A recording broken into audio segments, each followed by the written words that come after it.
What did you say? How many of you are dads? Dads. You're a dad. Raise your hand. You're a dad. You're a dad. Mary, you're not a dad. No, But you might. So being a dad is not an easy job. So today we're going to talk a little bit about that, and we're going to talk about if you were a terrific dad, great. And if maybe you had some failings, that's okay, because our teaching talks about that. And I'm going to start off with a true story that I heard from a friend of mine. He said his son came rushing up to him and he said, "Daddy, Daddy, can I have another glass of water, please?" And Dad said, "Well, sure, I'll give you another glass of water, but you've already had 10 glasses of water today." And his son said, "Oh, yes, Daddy, but the bedroom is still on fire."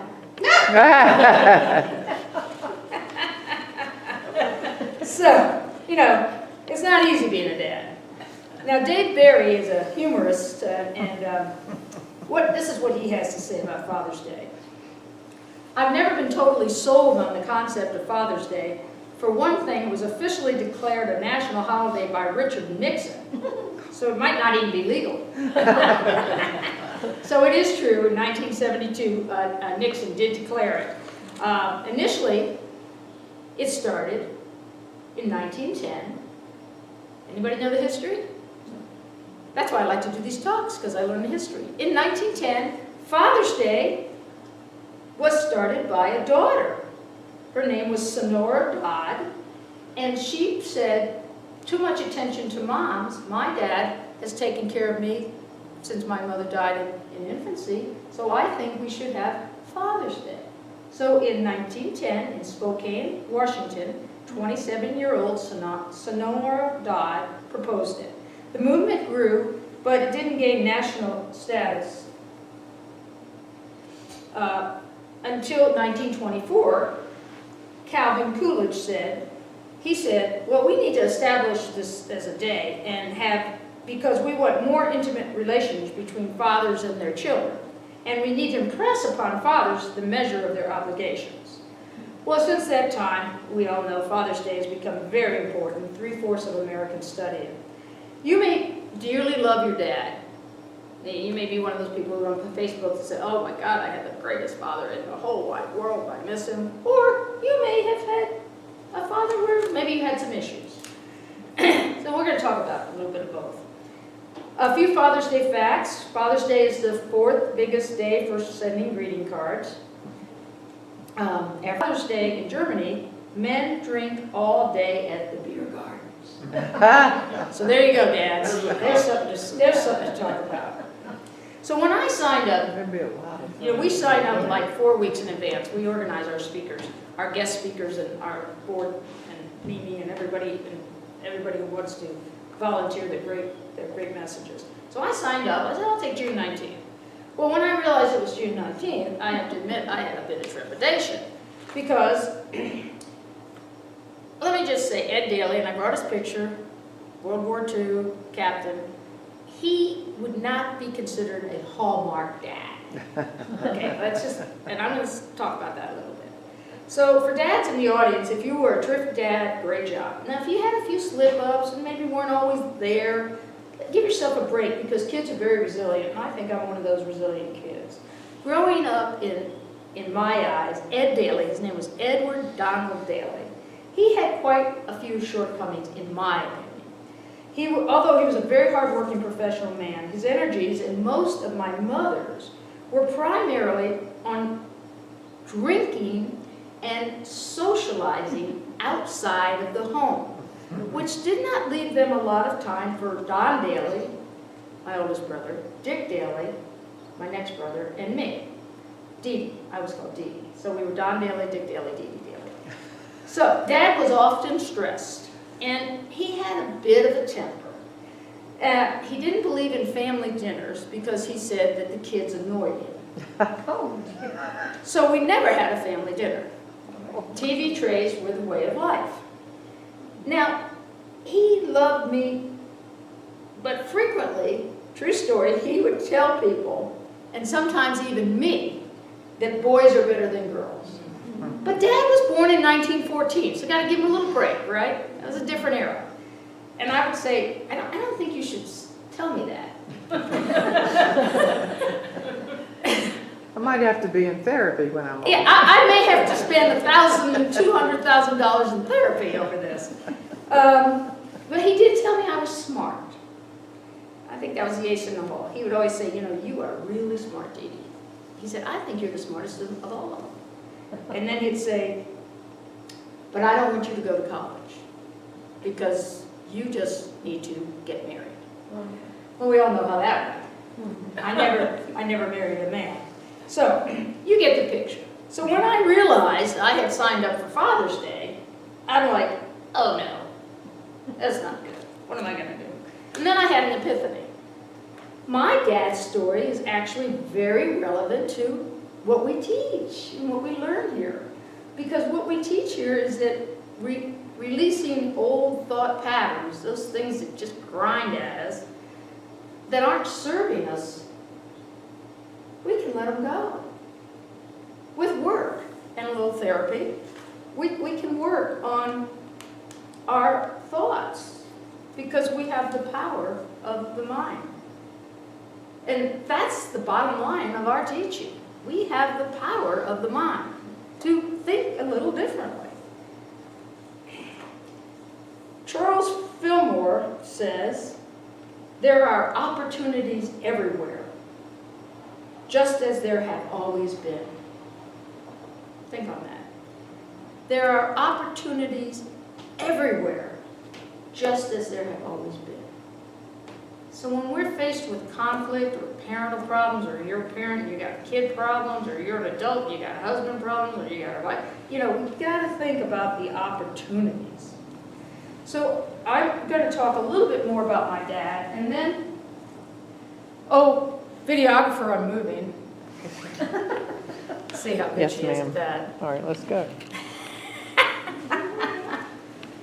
I have brought,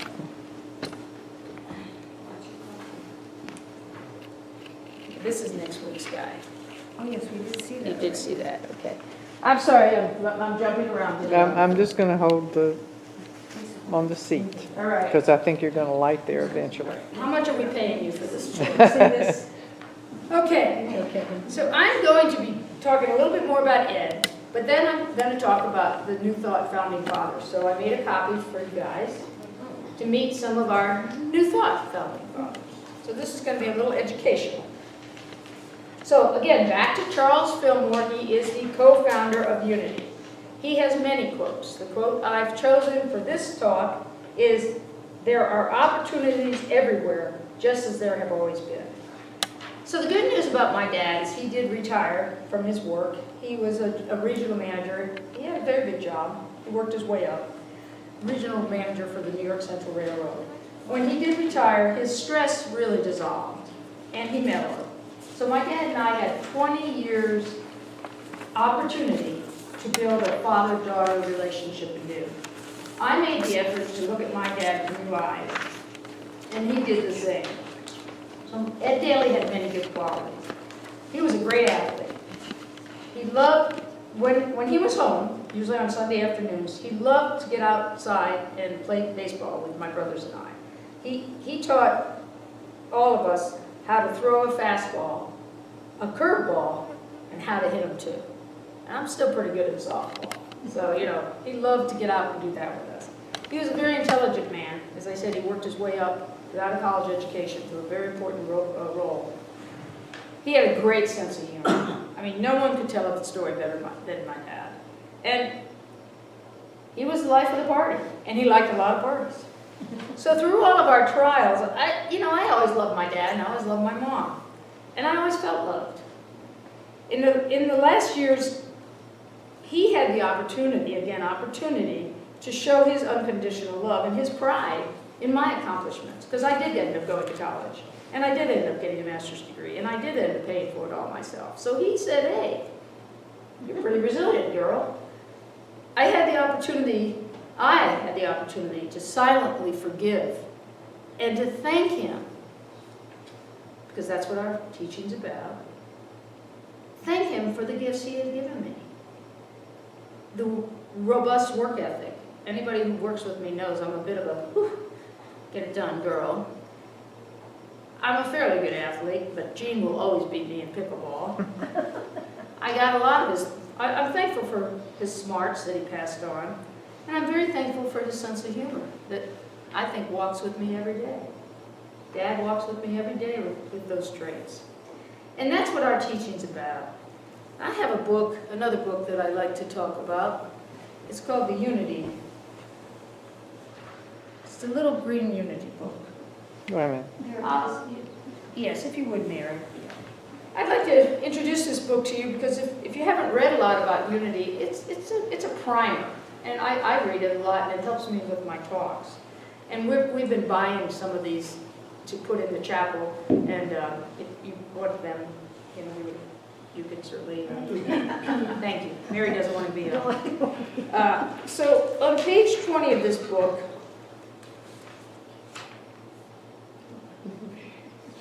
by Temple Hayes, a minister in Florida, she says, "We practice unconditional love, compassion, judgment, forgiveness, diversity, and acceptance within all of humanity." And that was quite something, because by the time my dad and I had bonded, you know, I was kind of counterculture being a gay girl. So, you know, I kind of threw a few hooks at him. He was very proud of me and made sure no one ever made fun of me. And he showed his unconditional love. So we all have challenges, maybe as a child, maybe as an adult, maybe as a parent. As a parent. This teaching is about transcendence. Transcendence is the act of rising above something to a superior state. Transcendence goes back to one of the earliest people who influenced New Thought. Does anybody know, if you look at your handout, who gave us that? Plato. And Socrates. And Socrates. Thank you. And we're going to talk about Plato and Socrates. So we're about rising above a rough situation. It's a wonderful teaching that encourages us to look at the glass half full rather than half empty. And we've all been around people that everything's half empty. You know, no. Let's try to use your mind and think about it a little differently. Some people call this teaching, New Thought, ancient wisdom, because we do draw from these philosophers, and only a few I put on that sheet, and the mystics, both from Eastern and Western teachers. I tend to think of New Thought philosophy as a large oak tree with many branches and many roots that go far back to Plato and Jesus. We here at Unity are just one of those many branches, and we've had many spiritual leaders to bring us to this point. So let's meet some of our Unity founding fathers.